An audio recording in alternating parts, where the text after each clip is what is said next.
in your mind, like I say, your miracle is already here. And I always start whenever I do my guided meditations or all of that, I have people get into the feeling that they've already experienced it. And they're feeling grateful, they're feeling happy, they're feeling whatever they would be feeling. That's basically the law of assumption. He goes through so many things in here that explain how to do that, how you can change your consciousness, how you can change your experience, how you can work with this inner God consciousness, so to speak, so that you can actually manifest from this inner energy. Hello, my miraculous friend, and welcome to another episode of the Magnify Your Miracles podcast. This is Reverend Frances Faden, and I am so grateful that we get to spend this time together helping you magnify your miracles. Today, I'm going to be talking to you about a book that I really love called Manifesting Miracles by Neville Goddard. I've been reading this book. I reread it over and over, and I wanted to share it with you because it's got such great information in here. Plus, he's got such a unique take on the stories of the Bible and how they apply to you and how it works in terms of manifestation. But before I do any of that, let's take a few deep breaths together. Just get ourselves grounded and centered. Breathing in the energy of expansion, breathing out anything you no longer need.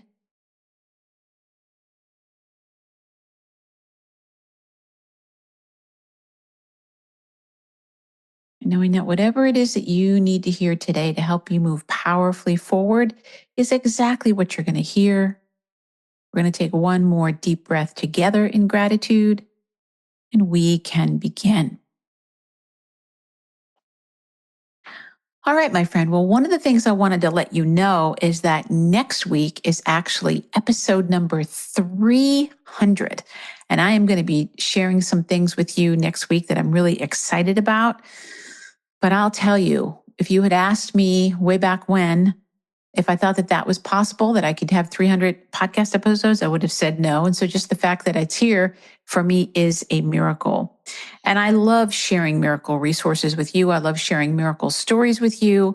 I love sharing anything with you that can uplift you and inspire you and really support you in saying yes to your dreams, saying yes to your purpose, saying yes to whatever would light you up. And one of my main sources of that is the books that I share with you because I love them so much. And I feel like my life has been miraculously changed through the power of books and other people's writings.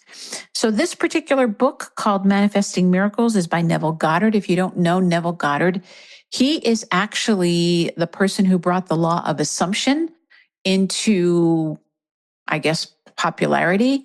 He was around in the early 1900s, 1920s, I think, into the 1930s and the 1940s.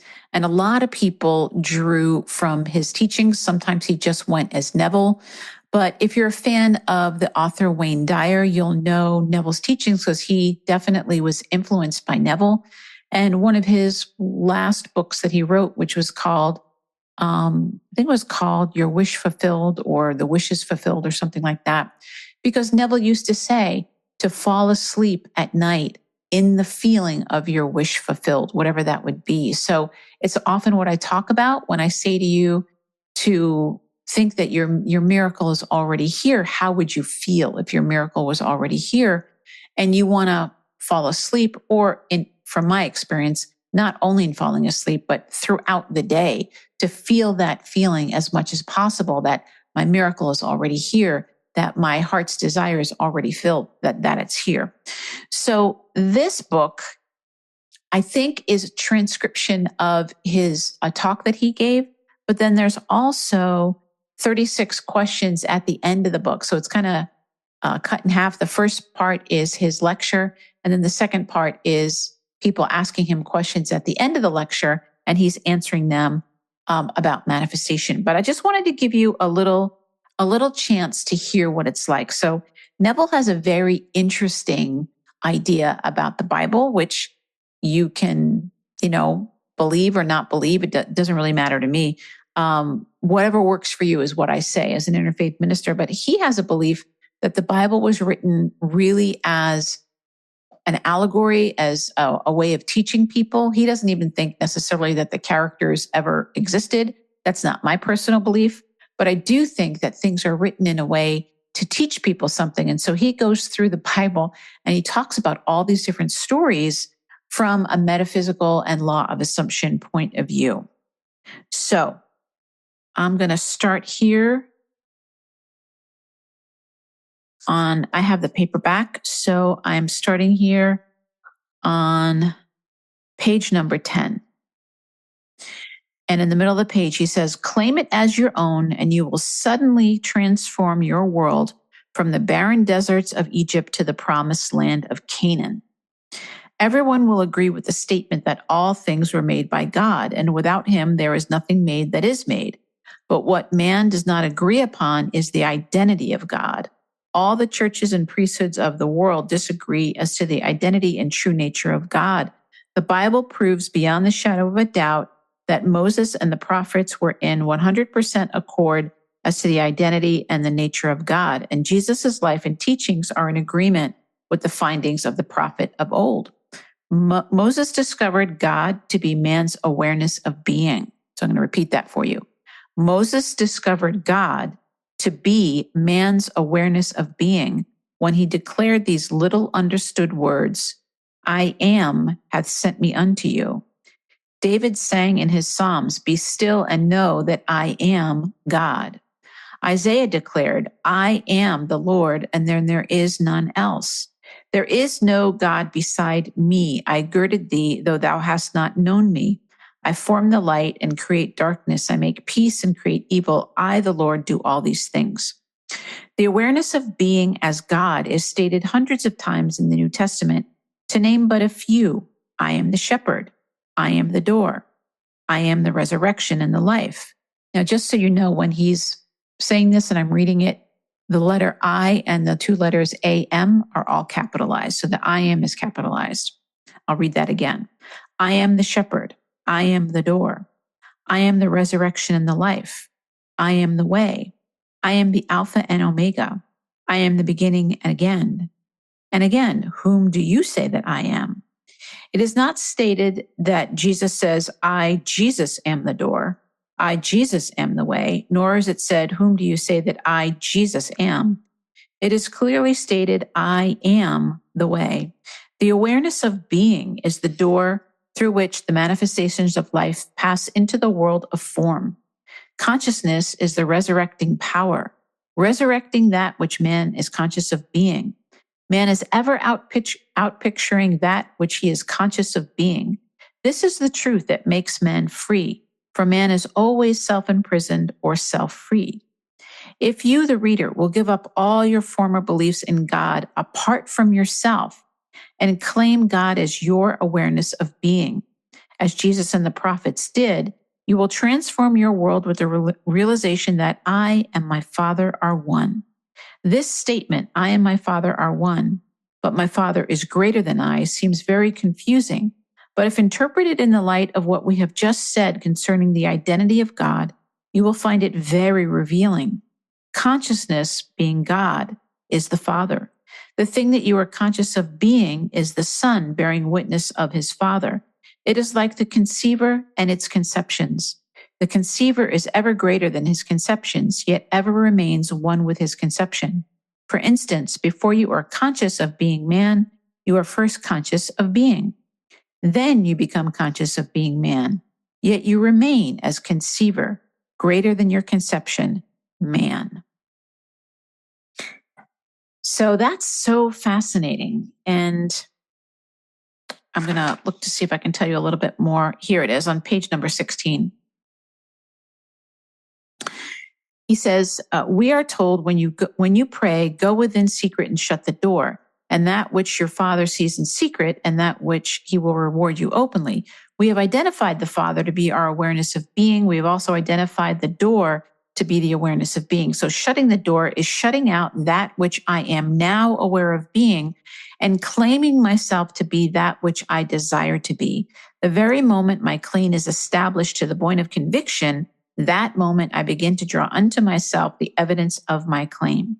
Do not question how these things appearing, for no man knows that way. That is, no manifestation knows how the things desired will appear. Consciousness is the way or door through which things appear.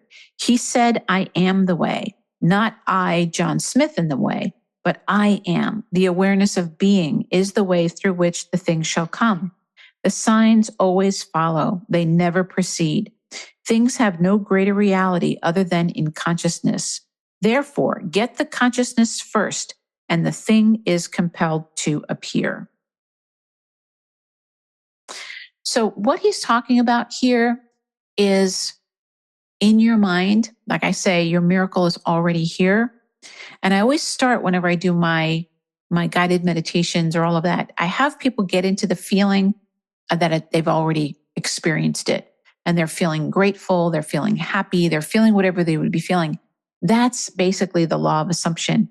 He goes through so many things in here that explain how to do that, how you can change your consciousness, how you can change your experience, how you can work with this inner God consciousness, so to speak, so that you can actually manifest from this inner energy. On page number 50, he says, if you would catch that which is beyond your present capacity, you must launch out into deeper waters, for within your present consciousness, such fish or desires cannot swim. To launch out into deeper waters, you leave behind you all that is now your present problem or limitation by taking your attention away from it. Turn your back completely upon every problem and limitation that you now possess. Dwell upon just being by saying, I am, I am, I am to yourself. Continue to declare to yourself that you just are. Do not condition this declaration. Just continue to feel yourself to be. And without warning, you will find yourself slipping that anchor that tied you to the shallow end of your problems and moving out into the deep. This is usually accompanied with the feeling of expansion. You will feel yourself expand as though you were actually growing. Don't be afraid, for courage is necessary.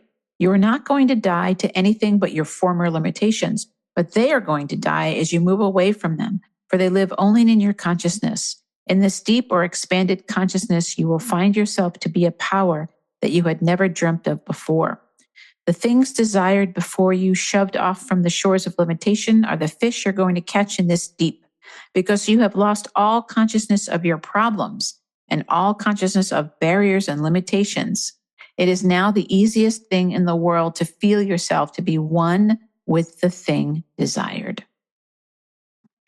So I'm going to read you one of the questions that he answers, question number 4 on page 66. So this gives you an idea how to apply this. So someone asks him, how do I imagine larger audiences for my talks, right? So here's somebody saying, how can I have a result that I'm wanting to have, larger audiences for my talks? And his answer is, I can answer you best by sharing the technique used by a very able teacher that I know. When this man first came to this country, he began speaking in a small hall in New York City. Although only 50 or 60 people attended his Sunday morning meeting and they sat in front, this teacher would stand at the podium and imagine a vast audience. Then he would say to the empty space, "Can you hear me back there?" Today, this man is speaking in Carnegie Hall in New York City to approximately 2,500 people every Sunday morning and Wednesday evening. He wanted to speak to crowds. He was not modest. He did not try to fool himself, but built a crowd in his own consciousness, and crowds come. Stand before a large audience. Address this audience in your imagination. Feel you are on that stage, and your feeling will provide the means. So, my friends, I wanted to share that book with you because it is just such a powerful book, and it's such a great reminder. I love how he weaves in spiritual stories, and it's not just manifestation being a mental process, but he really brings in a lot of these spiritual concepts that at least I was raised with, and he brings them into a different perspective. And I have just found it to be so inspiring, and I hope that it really inspires you. I would love to hear your thoughts about it. Again, it's called Manifesting Miracles by Neville Goddard.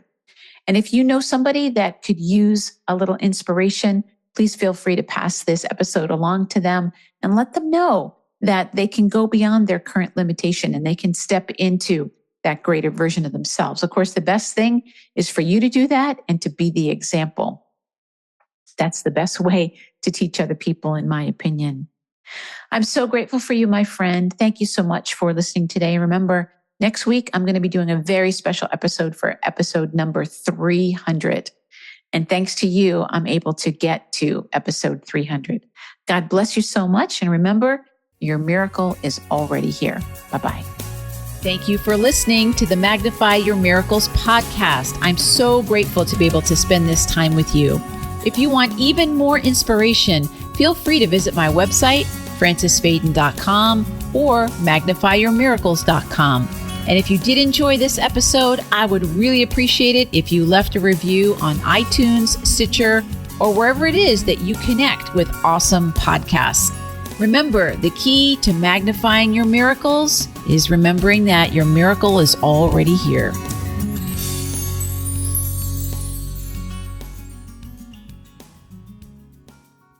Hey, my miraculous friend, thank you so much for watching. If you want to be the first one to know when new videos are released, just click the subscribe button. And if you click the notify me button, you'll be the first one to know, especially if I go live. Thank you once again, and I'm sending you all my love and blessings.